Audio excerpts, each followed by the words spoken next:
बातमीपत्रात आता पाहूयात गल्लीपासून ते दिल्लीपर्यंतच्या ताज्या घडामोडींचा धावता आढावा। काँग्रेस खासदार शाहू महाराज छत्रपती यांनी शनिवारी मराठा आंदोलक मनोज जरांगे पाटील यांच्या आंदोलनाला पाठिंबा दिला आहे। सर्व मराठे हे कुणबी आहेत आणि सर्व कुणबी हे मराठे आहेत। मनोज जरांगे पाटील आणि सरकार यांच्यात काय सुरू आहे हे आम्हाला माहीत आहे, पण सरकार मराठा समाजाकडे असंच दुर्लक्ष करत राहिलं तर उद्रेक अटळ आहे, असंही ते म्हणाले। मनोज जरांगे पाटील यांनी आजपासून आंतरवाली सराटीत भर उन्हात उपोषण सुरू केलं आहे। मंत्री राधाकृष्ण विखे पाटील त्यांच्याशी चर्चा करण्यासाठी आंदोलनस्थळी पोहोचलेत, पण जरांगे आपल्या आंदोलनापासून तसूभरही मागे हटले नाहीत। या पार्श्वभूमीवर खासदार शाहू महाराज छत्रपती यांनी जरांगे पाटलांच्या आंदोलनाला पाठिंबा देत सरकारला निर्बाणीचा इशारा दिला आहे। मराठा आरक्षणाचा निर्णय घेताना राज्य सरकारने सातारा गॅजेट्ससह कोल्हापूर गॅजेट्सचाही विचार करावा, अशी सूचना त्यांनी या प्रकरणी सरकारला केली आहे। शाहू महाराज पत्रकारांशी वार्तालाप करताना म्हणाले, राज्य सरकारने मराठा समाजाच्या मागण्यांकडे दुर्लक्ष केलं तर त्याचा उद्रेक होऊ शकतो। मराठा आरक्षणाच्या मुद्द्यावर मनोज जरांगे यांची भूमिका आक्रमकच असली पाहिजे। ते उन्हात बसलेत, आम्हीही उन्हात बसलोय। शेतकरी म्हटलं की त्याला ऊन पाऊस वाऱ्याचा काहीही फरक पडत नाही। आता वाटाघाटीत काय निघतं ते पाहू, त्यातून कळेल सरकार सिरियस आहे की नाही। जरांगे 8 वर्षांपासून आंदोलन करत आहेत, वाटाघाटी होत आहेत, पण काही ठरत नाही। मराठा समाजाची फसवणूक झाली आहे, त्यांना आतापर्यंत काहीच मिळालेलं नाही। मुंबईत बकरी ईदच्या पार्श्वभूमीवर कुर्बानीच्या मुद्द्यावरून भाजपमध्येच नवा वाद निर्माण झाल्याचे चित्र समोर आले आहे। काही दिवसापासून सोसायट्यांमध्ये बकऱ्यांची कुर्बानी देण्यास विरोध करणारे भाजप नेते किरीट सोमय्या आक्रमक भूमिका घेत होते। अनेक ठिकाणी या मुद्द्यावरून वादही झाले। घाटकोपरमधील सागर पार्क सोसायटीमध्येही किरीट सोमय्या यांनी जाऊन कुर्बानीला विरोध दर्शवला होता। मात्र याच प्रकरणात आता एक धक्कादायक बाब समोर आल्याने भाजपच्या स्थानिक संघटनेत खळबळ उडाली आहे। मिळालेल्या माहितीनुसार सागर पार्क सोसायटीकडून कुर्बानीसाठी परवानगी मागण्यात आली होती। विशेष म्हणजे या पत्रावर स्वाक्षरी करणारे व्यक्ती दुसरे तिसरे कोणी नसून भाजपचे ईशान्य मुंबईतील प्रमुख पदाधिकारी चंद्रकांत मालकर असल्याचे समोर आले आहे। चंद्रकांत मालकर हे सोसायटीचे सचिव म्हणून कार्यरत असून त्याचबरोबर भाजपच्या संघटनात्मक जबाबदारीतही महत्त्वाच्या पदावर आहेत। त्यामुळे पक्षाच्या अधिकृत भूमिकेशी विसंगत वाटणाऱ्या या घडामोडींमुळे राजकीय चर्चांना उधाण आले आहे। कुर्बानीसाठी परवानगी मागणाऱ्या पत्रातील स्वाक्षरी आणि त्यानंतर समोर आलेल्या माहितीमुळे भाजप नेतृत्वानेही याची गंभीर दखल घेतली आहे। किरीट सोमय्या यांनी या संपूर्ण प्रकरणाबाबत नाराजी व्यक्त करत चंद्रकांत मालकर यांना पत्र लिहिल्याची माहिती समोर आली आहे। पक्षाच्या भूमिकेला धक्का पोहोचेल असे कोणतेही पाऊल का उचलण्यात आले याबाबत त्यांनी प्रश्न उपस्थित केल्याचे सांगितले जात आहे। त्यामुळे हा वाद आता केवळ सोसायटीपुरता मर्यादित न राहता पक्षांतर्गत चर्चेचा विषय बनला आहे। मराठा आरक्षणाच्या मागणीसाठी मनोज जरांगे पाटील यांनी आंतरवाली सराटी येथे आमरण उपोषण सुरू केल्यानंतर राज्यातील राजकीय वातावरण पुन्हा एकदा तापलं आहे। कडक उन्हामध्ये सुरू असलेल्या या आंदोलनाकडे संपूर्ण राज्याचं लक्ष लागलं असताना मुख्यमंत्री देवेंद्र फडणवीस यांनी यावर महत्त्वाची प्रतिक्रिया दिली आहे। सध्या मराठा आरक्षण उपसमितीचे अध्यक्ष तथा मंत्री राधाकृष्ण विखे पाटील हे मनोज जरांगे पाटील यांच्याशी चर्चा करत असून या चर्चेतून काही तोडगा निघतो का याकडेच सर्वांचं लक्ष आहे। दरम्यान सरकारची भूमिका स्पष्ट करताना मुख्यमंत्री देवेंद्र फडणवीस यांनी आंदोलनकर्त्यांना संयम राखण्याचं आवाहन केलं आहे। मनोज जरांगे पाटील यांच्या उपोषणाबाबत बोलताना देवेंद्र फडणवीस यांनी सरकार या प्रश्नावर सकारात्मक आणि पारदर्शक भूमिकेत असल्याचं सांगितलं। मराठा आरक्षणाच्या विषयात अनेक वेळा सरकारने पुढाकार घेतला असून आवश्यक ते निर्णयही घेतले आहेत, असं त्यांनी नमूद केलं। परिस्थितीनुसार अडचणी निर्माण झाल्या तेव्हाही सरकारने मार्ग काढण्याचा प्रयत्न केला। त्यामुळे राज्य सरकारचा दृष्टिकोन कोणत्याही समाजाविरोधात नसून सर्व समाजांचं हित साधण्याचं असल्याचं त्यांनी स्पष्ट केलं। मुख्यमंत्री म्हणाले की राज्य सरकार कोणत्याही 2 समाजांमध्ये संघर्ष निर्माण करण्याच्या भूमिकेत नाही। समाजांना एकमेकांसमोर उभं करून राजकारण करण्याऐवजी सर्वांचे प्रश्न सोडवण्याचा प्रयत्न सरकार करत आहे। मराठा समाजाच्या मागण्यांवर चर्चा सुरू असून त्याबाबतची भूमिका वेळोवेळी स्पष्ट करण्यात आली आहे। त्यामुळे सरकारकडून सकारात्मक प्रयत्न सुरू असल्याचा पुनरुच्चार त्यांनी केला। तसेच या विषयावर संवाद आणि चर्चेच्या माध्यमातून तोडगा काढण्याचा प्रयत्न सुरू असल्याचंही त्यांनी सांगितलं। राष्ट्रवादी काँग्रेस शरदचंद्र पवार पक्षाचे आमदार रोहित पवार यांनी पोलिसांना आपला मराठी बाणा दाखवत महाराष्ट्राची मान अभिमानाने उंचावण्याचे आवाहन केले आहे. पुण्यातील विषारी दारू कांडाचा तपास पुणे पोलिसांच्या मुखियाला जमणार नसल्याचे लक्षात आल्यानेच सरकारने या प्रकरणाचा तपास CIDकडे देण्याचा निर्णय घेतला आहे. पण यामागे कुणाला तरी वाचवण्याचा प्रयत्न तर होत नाही ना, असा प्रश्न यांनी यासंबंधी उपस्थित केला आहे. पुणे व पिंपरी चिंचवडमध्ये विषारी दारूमुळे 18 जणांचा बळी गेला आहे.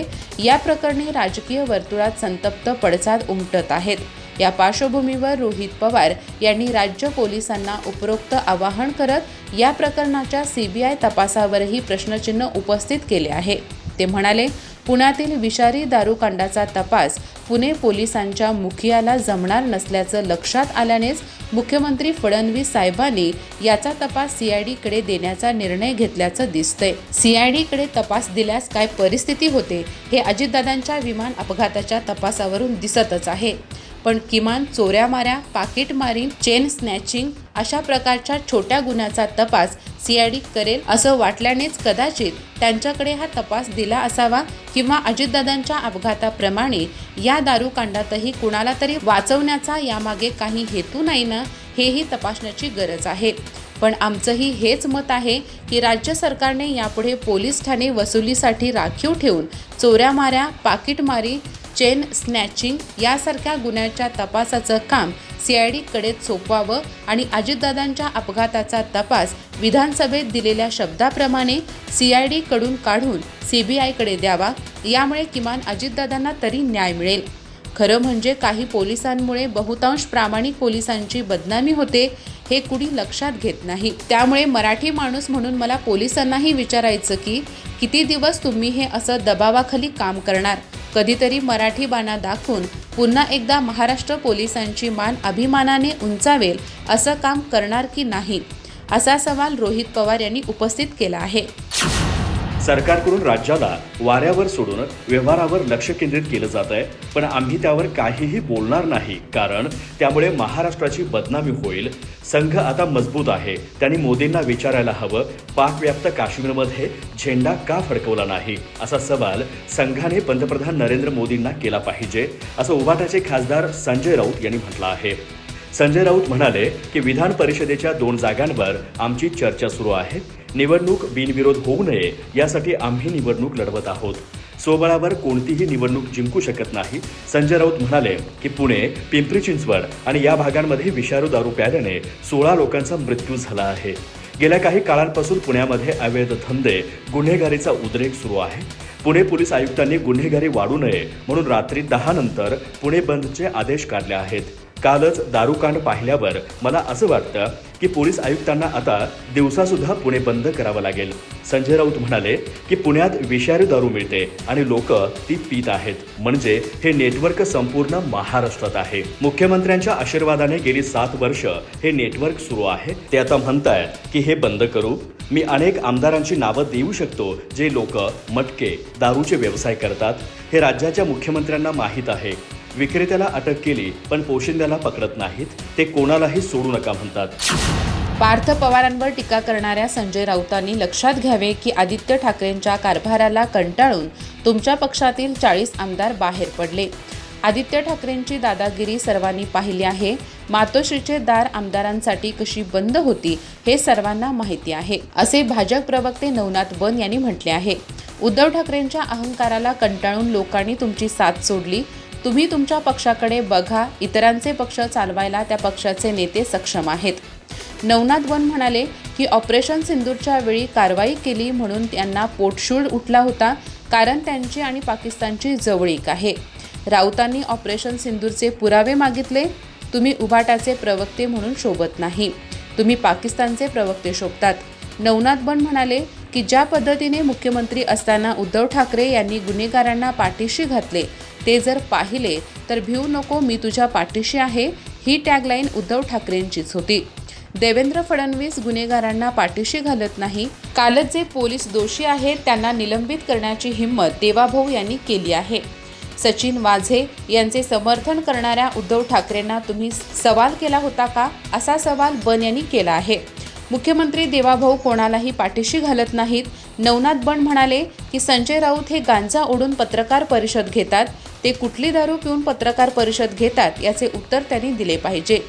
ज्या आमदारांवर राऊतांनी आरोप केले त्यांचे पुरावे त्यांनी द्यावे.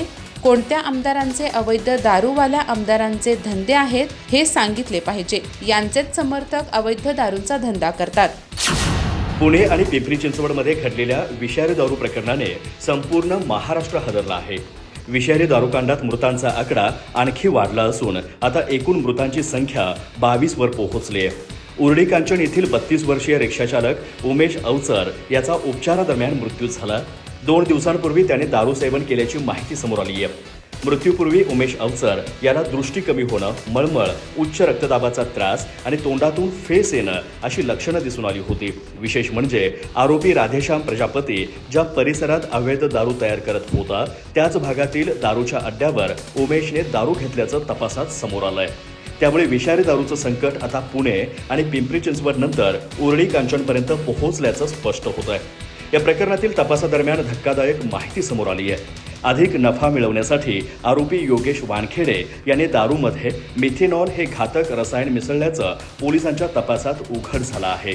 उर्डी कांचन परिसरातील राधेश्याम प्रजापती याच्याकडून योगेश वानखेडे 35 लिटरचा एक कॅन सुमारे 1900 रुपयांना खरेदी करत होता. त्यानंतर ही दारू पुणे आणि पिंपरी चिंचवडमधील विविध अवैध अड्ड्यांवर सुमारे 2700 रुपये प्रति कॅन दराने विकली जात होती.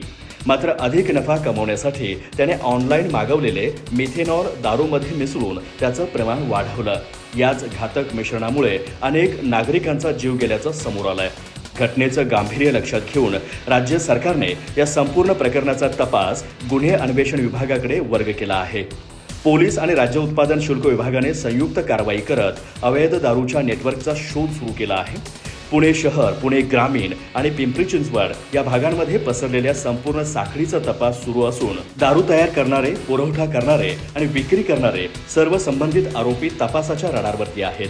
या प्रकरणात आतापर्यंत 8 जणांना अटक करण्यात आली असून त्यापैकी 4 आरोपींना 8 जूनपर्यंत पोलीस कोठडी सुनावण्यात आली आहे. राष्ट्रवादी काँग्रेसमध्ये पक्षनिधीच्या मुद्द्यावरून मोठी राजकीय चर्चा सुरू झाली आहे.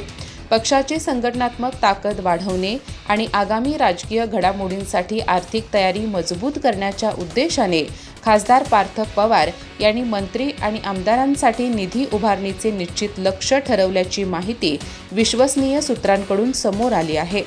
पक्षाच्या कामकाजासाठी आवश्यक असलेला निधी नियमितपणे उपलब्ध राहावा यासाठी वरिष्ठ पातळीवर विशेष नियोजन करण्यात आल्याचे सांगितले जात आहे. सूत्रांच्या माहितीनुसार राष्ट्रवादी काँग्रेसच्या मंत्र्यांना पक्षनिधीसाठी ठराविक रक्कम जमा करण्याच्या सूचना देण्यात आल्या आहेत. त्यांच्याबरोबर आमदारांनाही विकास कामासाठी उपलब्ध झालेल्या निधीतून काही हिस्सा पक्षनिधीसाठी देण्याबाबत निर्देश दिल्याची चर्चा आहे. उपमुख्यमंत्री आणि अर्थमंत्री अजित पवार यांनी विविध मतदारसंघासाठी उपलब्ध करून दिलेल्या निधीपैकी ठराविक रक्कम पक्षाच्या संघटनात्मक कामासाठी वापरण्याबाबत सूचना देण्यात आल्याचे समजते. या संपूर्ण प्रक्रियेत निधी संकलनाला अत्यंत महत्त्व दिले जात असून पक्षाच्या आर्थिक बळकटीसाठी लोकप्रतिनिधींनी सक्रिय सहभाग घ्यावा अशी अपेक्षा व्यक्त करण्यात आली आहे. विशेष म्हणजे पक्षनिधीबाबत दिलेल्या सूचनांचे पालन झाले नाही तर संबंधित मंत्र्यांना कठोर संदेश दिला जाऊ शकतो. काही लोकप्रतिनिधींना तर आवश्यकता भासल्यास मंत्रिपदाचा राजीनामाही द्यावा लागू शकतो अशा स्वरूपाचा इशारा देण्यात आल्याची माहिती सूत्रांनी दिली आहे. मात्र या संदर्भात पक्षाकडून अधिकृत भूमिका अद्याप जाहीर करण्यात आलेली नाही. दरम्यान राष्ट्रवादी काँग्रेसच्या आर्थिक व्यवहारांबाबतही महत्त्वाची माहिती समोर आली आहे. 29 एप्रिल 2026 रोजी केंद्रीय निवडणूक आयोगाकडे सादर करण्यात आलेल्या राष्ट्रीय कार्यकारिणीच्या यादीत पक्षाच्या आर्थिक आणि संघटनात्मक जबाबदाऱ्यांचे पुनर्वाटप करण्यात आले आहे. राष्ट्रीय अध्यक्षा सुनेत्रा पवार यांनी आपल्या दोन्ही मुलांना राष्ट्रीय कार्यकारिणीत महत्त्वाच्या जबाबदाऱ्या दिल्या आहेत. त्यानुसार पार्थ पवार यांची राष्ट्रीय महासचिवपदी नियुक्ती करण्यात आली असून त्यांच्याकडे पक्ष समन्वयाची जबाबदारी देण्यात आली आहे. अधिक माहिती आणि ताज्या घडामोडींसाठी आजच आमचे चॅनल सबस्क्राइब करा.